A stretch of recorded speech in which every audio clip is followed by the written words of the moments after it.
When it comes to that clitoris discussion, I almost was like, it could be within the sort of compliment sandwich report, but it also could be like, hey, like before we get any further, I just put your fucking vagina by his face and just be like, the bitch is here. You're listening to Sex with Emily. I'm Dr. Emily, and I'm here to help you prioritize your pleasure and liberate the conversation around sex. When it comes to your sexual style, have you ever thought about your voice? Do you moan, slow things down, pitch up or down an octave? Actor, writer, and director Lake Bell is obsessed with the human voice. On today's show, we'll discuss her new audiobook, Inside Voice, which explores this obsession, including the sexy baby voice phenomenon, which happens to be her least favorite choice for bedroom talk. We also discuss dating in your 40s and why things often get better with age when it comes to the pursuit of romance. All this and more with my amazing guest, Lake Bell. Intentions with Emily. For each episode, I want to start off by setting an intention for the show, and I encourage you to do the same. Well, my intention is to help you listen to your voice with less judgment and allow it to be its authentic self, both in and out of the bedroom. Please rate and review Sex with Emily wherever you listen to the show. My article, Ask Emily, How Do I Get Better at Dirty Talk, is up at sexwithemily.com. Check out my YouTube channel, social media, and TikTok. It's all at Sex with Emily for more sex tips and advice. If you want to ask me questions, leave me your questions or message me at sexwithemily.com/assemily or call my hotline 559-TALK-SEX or 559-825-5739. All right, everyone, enjoy this episode.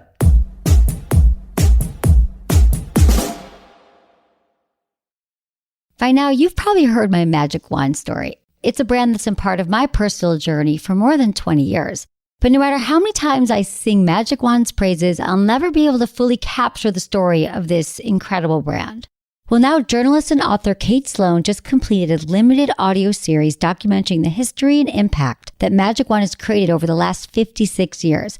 It's called Making Magic, and the series chronicles Magic Wand's incredible brand story through interviews with nearly 40 experts, performers, business owners, educators, and fans.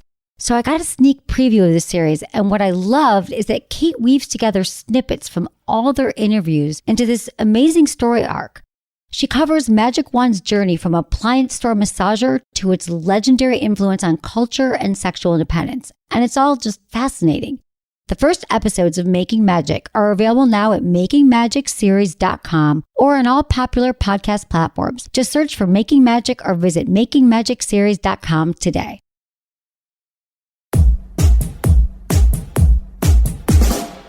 Lake Bell is an actor, director, writer, and voice obsessive. Her new audiobook, Inside Voice, My Obsession with How We Sound, is an auditory exploration of how this piece of our identity serves as an X-ray of our personal histories. Featuring iconic voices and a range of experts, including yours truly, Inside Voice goes deep on what is arguably our most undervalued personal trait. Follow Lake on Twitter and Instagram at Lake Bell. And download her new audiobook, Inside Voice, on Audible, Apple Books, Libro.fm, and Pushkin.fm. So Lake Bell, we talked, I think you messaged me and you said, I'm doing this audiobook, Inside Voice, about your obsession with voices, which we'll get into. You said, I want to talk about the sexy baby voice, which is like that voice, which I just think you gotta do it for us right now. So just to help contextualize to all of the lovely listeners, bring it. Which I am one. The sexy baby vocal affectation is the one that is quite prevalent in pop culture. You hear it a lot on reality shows and whatnot. I sort of coined it just to kind of help categorize it in a quick way, right? So you go, okay, there's something kind of sexy about it, but then it's also kind of infantile as well. So those two things concurrently dancing together in the affectation. So it's pitch, which is way up there. So it's really high. And then it's vocal fry. And then it's also up talk. And so it's sort of like, that looks good on you. And so that thing, which I find truly extraordinary, which kind of like started, and I talk in the book how it kind of like, it seeded maybe from a place, just in terms of pop culture, from like kind of a Marilyn Monroe version. But even before that, the precursor being kind of like Betty Boop, right? Who's very sort of sexualized, but it's also kind of like intended for kids. So it's like a confusing no-fly zone kind of. So that going to kind of the Maryland sound, which is very breathy, oh, piggy, and then going up to Paris Hilton, who's like OG, like OG quintessential. That's hot. That's like that badass kind of like pop culture reference that's almost exclusively voice. Sure, there's also visual component, but the voice is quite extraordinary. Well, what really made me think about this, because I listened to your whole book, which I think everybody should do, Inside Voice. It's an audiobook, which I can just tell you put so much heart and soul into it, but this has been your passion. What I gathered was just that there's all these things that go into our voice, that you're collecting things from your, like everything that you pick up along the way about where I grew up, how my parents talked, where I spent my summers. And it's funny doing this job for as long as I have, I never really thought about my voice. And I would love to know more. You have such a beautifully unique voice in that you have a rasp and a quality to it that I find very sexy. And I think that a lot of people probably find sexy. So it's very fitting to be able to ingest the information and the kind of education that we get from your podcast, but through this voice that feels like, well, I'm an authority on this because God just listened to me, with a voice like this, you can imagine that I know what I'm talking about. I do think that sexy voice in general, if you take out the baby aspect of it, sexy voice is an interesting discussion point. It's surprising because, women have a different thought, like they're thinking what they think a female sexy sound is different than perhaps maybe a man. If we, talking about voice, we do kind of traverse some kind of gender territory. And in the book, obviously, we really get into that. I think a lot of people haven't maybe thought about how they are changing their voice. Is there certain people that you're with where you lower your voice, or if you're on a date or you're on a business meeting, or how do you, or maybe, or should we? Because I'm such a learner. I'm like, should I be doing that? Should I know more? Should I be more conscious of it? Would you say this is something that the takeaway, besides just being fascinating to think about your voice now, is something else that is uniquely ours? When you're like, okay, I'm going on a date. I'm going to meet someone. I'm going for a job interview. Okay, I'm meeting someone for the first goddamn time. You have an opportunity here to, choose your outfit, your hair, your makeup, how you present visually, and then how you present vocally. Are you a person who is going to authentically arrive with your sound as it fell off the truck as who you are? And are you connected in your breath? Do you allow for your sound to be something that you find satiating and pleasant, that you're not going to self-loathe and criticize the sound of your own voice? Because we're very disassociated with it. And then when we hear it, we dislike it. And so that I found so curious. And when you're thinking about meeting someone for the first time and sending a good impression, that's when we start to put on airs, right? You might lower your voice. You might heighten it a little bit. If you feel like you're in that gendered kind of bubble and you feel that if you have to be feminine or in touch with your feminine and you want to send that message, you might speak a little higher and you might be a little softer and think about your musicality. And then if you feel like you need to command an entire room of people, you might lower your register. What I find inherently interesting about that is I fucking like the lower voices in women, and I find that sexy. I feel sexy in my low voice, in my lower register. I love Lauren Bacall. I like Kathleen Turner's voice. It's like these are the voices that I found really sexy and powerful. But that said, there are certain female voices and female sounds that are higher in register that, could totally be a turn on. It's not exclusive. It's not linear. It's not in a box, Yeah. Well, what I love about this is what I do, but I never really thought about the lowering and the changing of my voice, which all I know for me, I really need to slow it down a lot. I talk really fast. And then when I slow down and I breathe, that's when I feel the most embodied and the most present and the most myself. I actually think that it's the most powerful thing that we can do. And I've taken classes and I dabble in breath work, but I found that it's been the most transformational work that I've done is serious breath work. I might even say that hydration falls in there too. It sounds so dorky, but I think that in voice work, when we talk about connected sound, it really needs to be clear that if you have a high pitched voice, that's nothing to be ashamed of. I'm not poo pooing anything. I love voices. I like me some deep regional voices. I like some high pitched, unique voices. I like a sibilance. I love an affectation or if I hear someone with a strong lisp, I'm like, wow, how fantastically unique. The voice has so much character. And frankly, I've ironed out, and I talk about this in the book, but I've ironed out my New York sound based off of my own upbringing and certainly the culture that was around me. That's a socially learned thing to get rid of, quote unquote, your accent, to iron things out. People do it often. But if I had any hope and dream when it came to inside voice, I hope you'd think, okay, so the message here is A, stay regional, stay true to your roots, don't iron shit out, stay true to your eccentricities and your uniqueness in your sounds. And then additionally, breathe more, drink more water, and then on top of it, be a better listener. I give myself that task as well.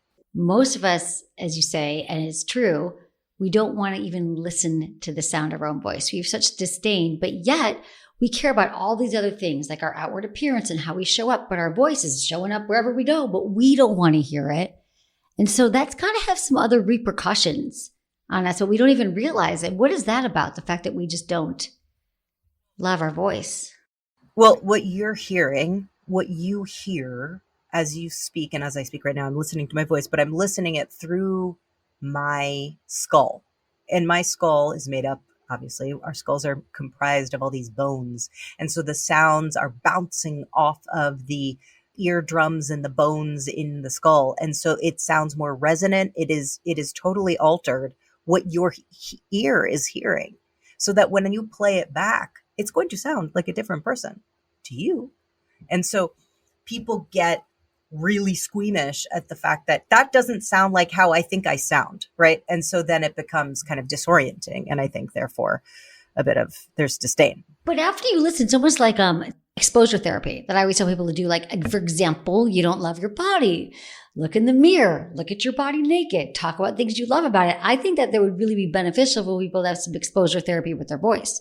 Like, take a listen to it. What can you learn from it, right? Yeah, you're kind of doing that to yourself because you are, as a podcaster, you're listening to your voice all the time. I care for my voice. I don't have negative feelings about it, but in the process of making this book, I'm really listening to it. And I'm in the studio and I'm having to do hours and hours and hours. And sure, when I do a character or something, that's a character. So it's not me. This is, really intimate, really getting in there with my sound and starting to almost feel disembodied from it. And then, I get back in it again, but I've had to train myself to, have moments. I can have moments where I'm unkind, What about finding your authentic voice in the bedroom / dating? Is that something that you think about or that came up for you? Like, how do you actually know where you use that voice strategically? I think we arrive in the bedroom thinking that it's this silent, nobody's really allowed to talk, and that it's somehow we've arrived in this like sensual time. And like in sexual, sensual time, nobody can talk about what happened. You just have to do what the things are, and you should know what to do. And if you don't know what to do, well, then you're an idiot. So I've found my new thing is trying to be like really just Lake. Don't leave Lake at the door of the bedroom. Like stay in Lake because Lake is the person who's arrived in this sexual experience. So Lake is a little meta and allowing for it to be in the room. Now, obviously, we don't need like a boner killer with me like doing a play-by-play. However, I will say that showing your partner out of the gate that you're comfortable vocalizing and using your real connected voice to say like, I like that. Oh, do you like that? That kind of like conversation, because obviously being sexual with someone is conversational in our bodies. So why not extend that to our sound? You don't have to have necessarily I'm not going to be like, hey, baby, like, let me do you like that. Like, I'm not going to not sound like me, but I'm also not going to be like, okay, here we go. Right, like to the Back to like you what? got a bullhorn, like how I assume I am when I have sex with someone. It's like, aren't guys intimidated? I'm like, I'm not sitting there with a bullhorn going like to the left, to the right, dude. Like that's not my clitoris. What the fuck are you doing? Like I don't do that. But people assume you Yeah. have this voice that's very like authoritative in the bedroom. But again, you got to find your authentic voice. Like who are you and what feels good to you? And It's more about respect, isn't it? It's like I think I've learned that, it's like feedback is great as long as it's really couched in love and respect. This is showing the other person that you're confident enough and excited to have a great experience with them. And here's how we can do that. Like it's based in playfulness and curiosity, in presence. You could tune out and not be present and then not say anything. But I think that being vocal is cueing to the other person that you're present. yeah, exactly. And that is a practice. Like there's so many people who are like mute in the bedroom. I often hear this too, more from vulva owners who like don't want to say a word. They don't know how to, they just feel some shame around it. And I just always tell people to practice outside the bedroom. How would it even feel to start to moan or start to feel yourself like when you're masturbating? So I think there's nothing like being in the bedroom with someone when they're not making any noise. You're like, are you alive? Are you enjoying this? And sometimes when I'm getting even distracted, like in the moment or when I'm having sex, which still happens to me, everybody, I still get in my head. I'm still worrying about shit in the bedroom. But what I would say to my partners is I'll just be like, okay, babe, we got to stop, breathe. And we'll literally look at each other, stop everything. And then I'll just like take a few deep breaths, maybe 5 deep breaths. And you immediately reset. And then I think you've fewer worries and you can start from where you're at. That's a hot tip, actually. I like that. They're like, oh, okay, she wants to be really present. And she's also calling herself out, so I don't have to. Right. I call myself out all the time, maybe to a fault, but I'm like, that was me. That was my bed. I'm like, babe, I was distracted. I missed the whole thing. Like, we're already down my pants. I'm naked. I don't know what happened here. Let's just stop.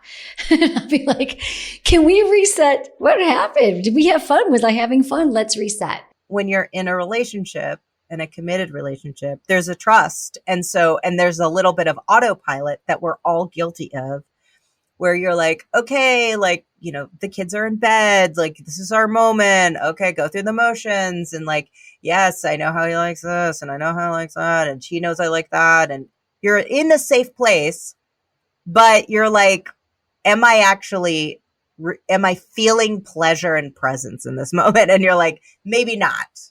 That's exactly it. You get into the motions and you just got to kind of reset. And also, Emily, it's like that thing. It's really nice to hear that maybe you're not in the mood right now. The beauty of you being like, we started the party and like now I'm kind of like, I realize I'm not into it right now. You know what I mean? Love you. I know. Well, let's reprise at another time. But like, I also want to talk to you about this. So dating in your 40s and what that's like. We also put it out to our listeners and want to get to that in a second about what they said. Cause I was like, let's just ask them what they think and we could talk more. But when you're dating, how important is voice? Like, do you hear someone's voice right now? Do you check them out in an app? Like, could that be a deal breaker? Is it something that you think that we should be looking at as well? For me personally, I'm so sorry, but it is really important. I can just be attracted to someone based off their voice alone. I can be repelled by someone's voice alone. So I have that. And I know that's not everyone, but, we all have our things. It is less about looks for me, frankly. Like, I don't care what size, shape, or whatever you are, but the voice is big for me. So if it's a confident and kind of unique voice, I'm listening. But it's also chemical, right? Voice has chemical flavors to it too. So you're like, ooh, I don't know why I like that. Sometimes it's nostalgia, you're like, gosh, I feel so safe and comfortable with this person because you're not realizing it, but they sound exactly like your favorite teacher in junior high or whatever. You don't know what it is, but there's something there. Sometimes other things are at play. Is this something that's always been important to you with the voice, or is it more like so lately with age? Like, how have things changed? I have to be honest. So voice has always been a factor for sure. Like I cannot be attracted to someone sexually if I'm not into their voice. And that has been from a young age to now. I just imagine that will continue. And I'm like, is that kink? No. I'm like that I have like voice obsessive. It's a deep wisdom of knowing yourself, of knowing also that it's okay. Like there's certain things that I know that need to be okay. Like someone who's, passionate about things in life, someone who knows themselves, somebody who is more positive than negative. There's all these things. And I think the more we embrace it and say, this is what I want, it makes it a lot easier. So that's part of the wisdom of dating in your 40s. I actually put it out to my listeners and I want to see if you agree with some of these things. I just said, like, what are the pros to dating in your 40s? And what are the cons? And like, tell me if there's any of these you want to like press a pin and you're like, oh yeah, okay. So this is what people said. And we had some themes. You have higher standards. You're less willing to tolerate nonsense. You're quicker to call a stop to it. It's so much fun. I'm thankful I get to date now that I really know myself. I'm confident in my body. I don't take bullshit. I would say this. Okay, all of these are kind of the same. They fall under a similar umbrella, which is you're dating as a more evolved you. So I concur. You are less likely to put up with bullshit. But that's because you are less likely to put up with your own bullshit and will call yourself on those things. So you're aware of all of your warts and and you are dealing with them actively or have gotten through some of them. So you arrive at someone else's personship and you are standing in front of them as being like, I know what my shit is. And then you get to, if someone is like, oh, I don't know, I'm still vacillating between like my youth and like man child, I'm like, yeah, it's not going to work out. I just don't have any time for it. I'm not interested in it. I'm a grown ass woman and I'm not apologizing for it. And I also feel like I always was kind of excited to get to be 40. I remember people being nervous about turning 30. And I was like, I feel like I've always been 30. And then finally when I was 30, I was like, yeah, I know. And then at 40, I was a little like, I was scared. I think that there's something, poor women, like we really get it so hard. And we really get in our head about that 40 sound, and same with 50. But I think 50, everyone gets over it by that point. But 40, 40 is hard, but then you're 50 and then you wish you were 40. My mom says 50 is the best. My mom is like, you don't even know how good it's gonna get. I love your mom. And I was like, okay. I mean, she didn't do it like that. She's very soft-spoken. But the point is, I hear her now in my head. It's true. When we return, you'll hear more of my conversation with Lake Bell. So don't go anywhere.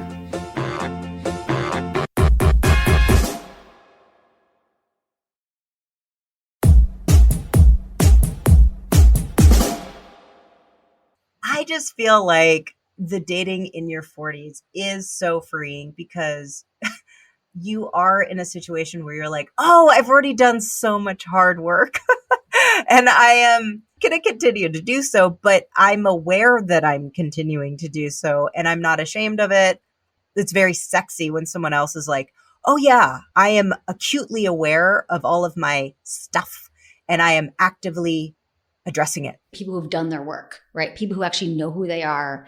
They're not just sort of trying to figure out who they are. And like you were saying earlier, like they've got one foot in like their childhood, like maybe I want to do this and maybe I want to do that. At this point, they already know I am challenged around commitment or I'm challenged around whatever. Like just say it. Yeah, or on the path, because you don't have to know who you are, period. You have to be like actively working. For me, that's me. I'm like, you have to be like acutely aware because frankly, we should be so lucky that we get to continue to discover and evolve throughout all these fucking decades. You're right. You're on the journey because you never get there. You're never there, but it's always a journey. But at least they've taken the step on the path. I mean, aging is a privilege because you know what? The opposite of aging is dying. That would suck. So who cares? You got some gray hairs, your skin, you got to constantly deal with the goddamn skin and all this shit. And you just have to stay on top of your own, love thyself, kind of thing so that you're not beating yourself up. And I wouldn't want to go back in time either. I don't want to be any of those ages at all. You're like the hottest you've ever been. Let's be honest. I feel like I am so much more complete than I've ever been in all the areas.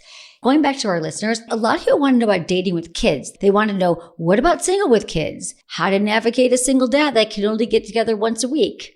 Are you dealing with that now? Yes. And it's fabulous because thank God I love dating people with children because I'm like, they won't be available sometimes. And that is joyous. Like you get to date and be like, hey, guess what you're going to do during the times that he's busy? You get to do shit for you. being unavailable is beautiful intermittently for me in a relationship. I cannot have someone who is like all over my shit, trying to move in, like the whole thing. By the way, I understand the terms can always change. I might meet someone and go like move in right away. Like, but I also think that in this time in my life, I'm very much attracted to people who are really standing on their own 2 feet and responsible and generous to themselves too. Like they are doing their work, as we keep bringing up. They're doing their work. They're actively doing it. And part of that is maintaining being a good parent and doing their share in their other relationship, which is with their baby mama, right? I'm really into that. If they have like a good relationship with their ex, I'm like, that's hot. I'm in that situation now too. I'm like, it's amazing when the ex is happy. Like you want them to have a good relationship and they get along. Like that is the best case scenario. I just want to admit that, yes, I understand that it's a tough pill to swallow. Like if you have a very challenging relationship with your ex and then the person you're dating has like a dreamy relationship with their ex, it's disorienting.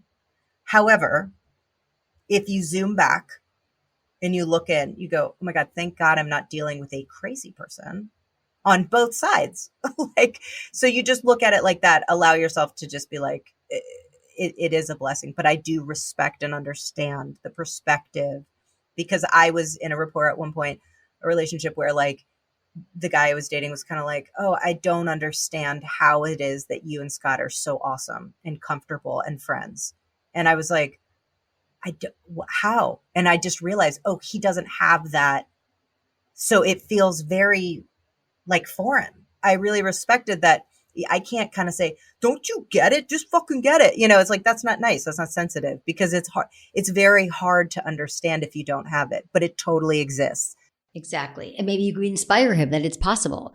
Because I think that that's kind of a newer-ish thing. I don't know. My parents will get that when they're divorced. They got along. But I think now we're seeing it more than ever. But gosh, hopefully you love this person. You want the best for your kids. Hopefully you can have a positive relationship with them. At least work on it. Lastly on that, I just would say, if you're dating someone and you're like in a situation where your relationship with your ex is just looking real shitty comparatively to them and their ex, and it's really disheartening, the person you're dating will probably be supportive.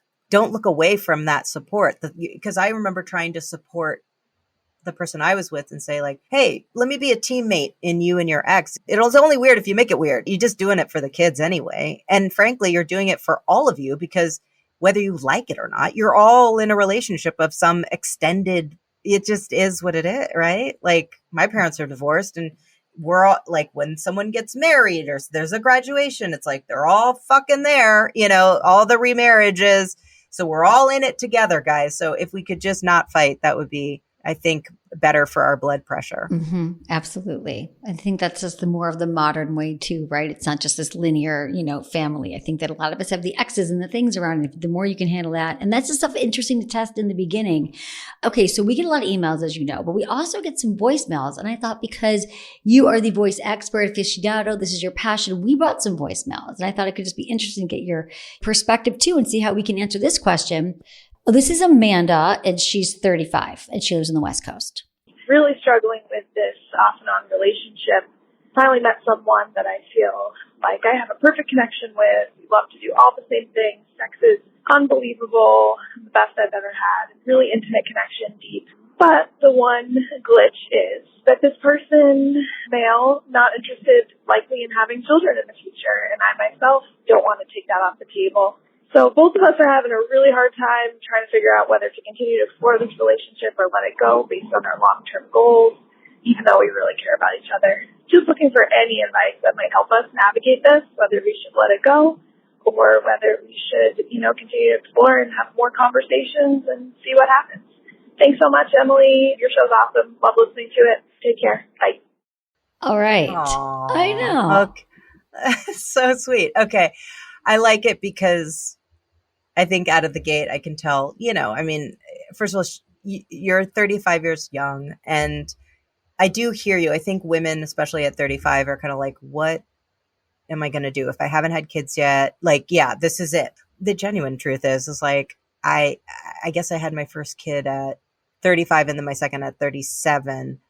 But it's kind of like my buddy just had a baby. She's 41. I don't know. If you could take the baby out of the conversation, unless she's secretly kind of wanting it like tomorrow, I feel like there's enough there to stick with it. Yeah. But to me, I guess I feel like at this age, as you get 35, you get a bit like in my 20s, I could date the people that were so wrong for me for years. Like you're right. But I'm like, I'll date this DJ for as long as I want to. It's be a good time. But it wasn't right. And it didn't, I had more time. But I Girl, think when you're you're 30 right. and you You're want kids, right. this is what I want. I actually want kids, and you don't wait around for them to change. You're so right, because here's the deal. What I like about, I think I initially went, oh, because she sounds really young to me. Her voice sounds really young. But 35, you get to definitely stamp yourself a woman, a grown woman, which is nice, grown ass woman, own it. And then I hear you and I feel convinced, because what she did was advocate for herself. She said what she needs. That's so fucking hard for women sometimes. They're like, hey, I would like to have children like soon. That's such a hard conversation that she had to have. I give him props for being, honest and saying, I really don't think I want children, because that's also a difficult thing to say out loud. It's like, I definitely don't need someone to take care of me financially. I just want to make sure that they can financially take care of themselves. You know what I'm saying? They don't feel like they're on the ups and figuring out their, place in the world. That's very helpful. Let's do one more. This is from Sarah, 31 in Washington, D.C. I've been in a really amazing relationship for 2 years with my male partner, who is just so kind and loving, and he really turns me on a lot of the time. But since we first started dating, pretty much for the duration of our relationship, he has this kind of persona in the bedroom that feels really inauthentic. And I've noticed that I've kind of tried to guide him towards being a little more present when we're having sex. I've shown him how to touch my clitoris probably 100 times, and he just still doesn't get it. And my analysis is that he seems to just be really stuck in his head. I'd love your advice for how to work on our sex life, and maybe I need to stop being so prescriptive about what he might need to be more present. Okay, thank you so much. I appreciate you. Emily, go. I'm so curious to hear what your point of view is on this, because I know this. I've been in a similar scenario, so go. Oh my God, I wish you guys could see Lake's face. She's like nodding, going, yes, I like, get this. Yes. I'm so glad for this question. I mean, I want to hear this too, because basically she says she's been dating this guy. She's 31. She says it feels very inauthentic in the bedroom, which is just interesting to think of, like, what inauthentic. And I think it's probably not present. I think it's this. She's saying he has a persona, a sex persona. So, like, for instance, they're awesome, they're fun, they're having a great time. They're sexually attracted to each other as well. But his sort of like sex presence, his sex character that he likes for him is kind of like put on. And so for her, she's going, oh, I don't recognize that guy as much as not the guy who's just hanging out with when we were having dinner. It's kind of quasi porn related.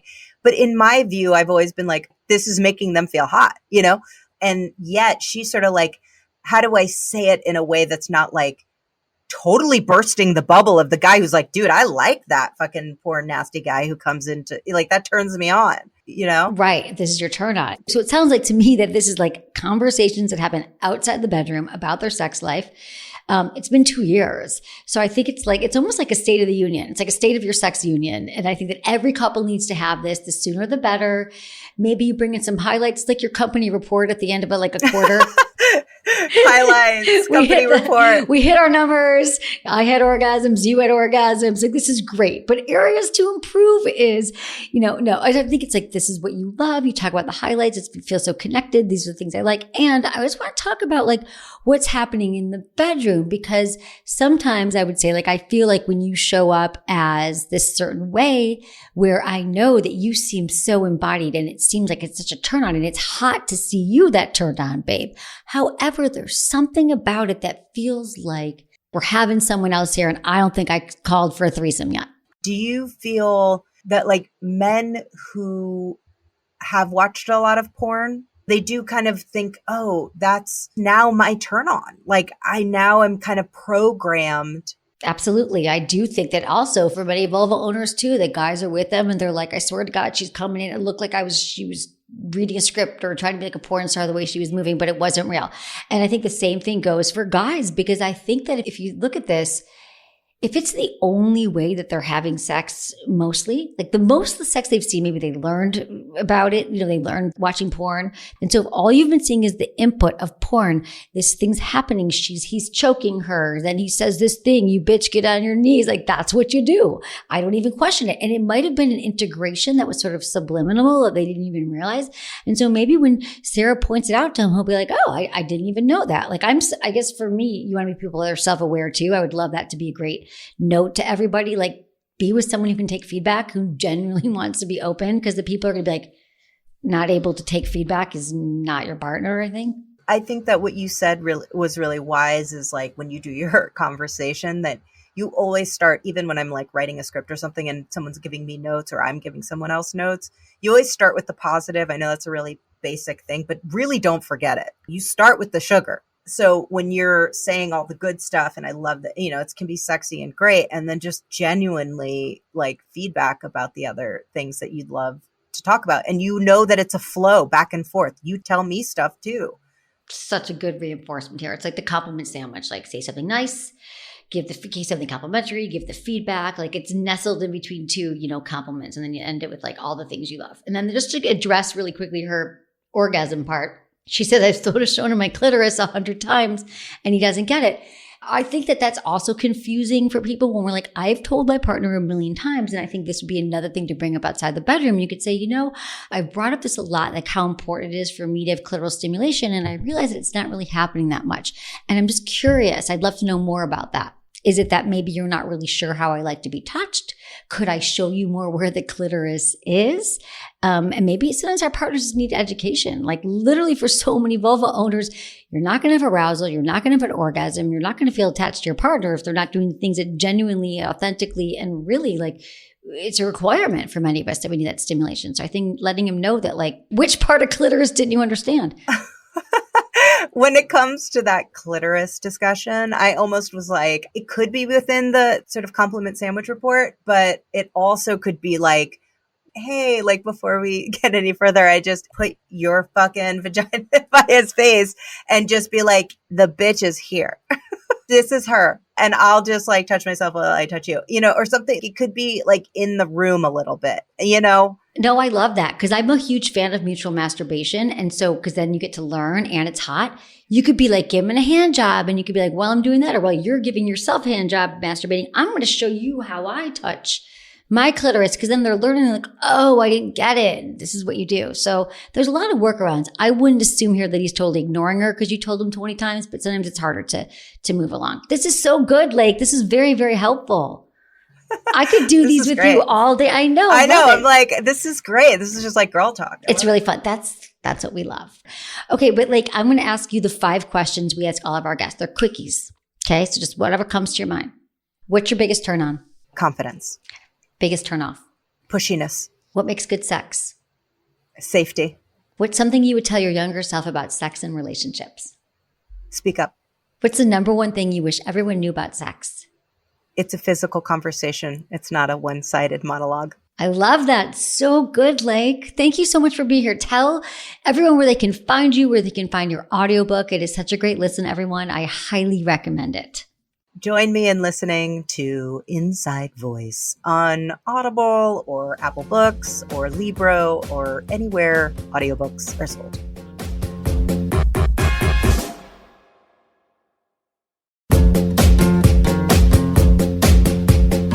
That's it for today's episode. See you on Friday. Thanks for listening to Sex with Emily. Be sure to like, subscribe, and give us a review wherever you listen to the podcast and share this with a friend or partner.